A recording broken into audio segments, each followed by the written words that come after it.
ବୈଗାଳ ବାରଖମା ଗ୍ରାମବାସୀ ନୂତନ ବର୍ଷ ଉପଲକ୍ଷେ ବାରଖମା ଜନସାଧାରଣ ତଥା ସମଗ୍ର ରାଜ୍ୟବାସୀମାନଙ୍କୁ ମୋର ନୂତନ ବର୍ଷର ଅଭିନନ୍ଦନ ସହିତ ଶୁଭେଚ୍ଛା ଜ୍ଞାପନ କରୁଅଛି।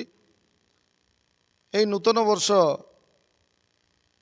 ସମସ୍ତଙ୍କ ନିମନ୍ତେ ଶାନ୍ତିର ବର୍ଷ ହେଉ, ଆନନ୍ଦର ବର୍ଷ ହେଉ, ଭାଇଚାରା ରକ୍ଷା କରିବାର ବର୍ଷ ହେଉ, ସମସ୍ତେ ମିଳିମିଶି ଏହି ନୂତନ ବର୍ଷ ଯେପରିକି ଆନନ୍ଦର ସହିତ ଆମମାନେ କାଟିପାରିବା ଏଥି ନିମନ୍ତେ ମୁଁ ପ୍ରଭୁ ଯୀଶୁଖ୍ରୀଷ୍ଟଙ୍କ ଠାରେ ନିବେଦନ କରୁଅଛି ଏବଂ ନୂତନ ବର୍ଷ ଉପଲକ୍ଷେ ସମସ୍ତଙ୍କୁ ହାର୍ଦ୍ଦିକ ଅଭିନନ୍ଦନ, ଶୁଭେଚ୍ଛା ଏବଂ ମୋର ପ୍ରେମର ନମସ୍କାର ମୁଁ ଜ୍ଞାପନ କରୁଅଛି।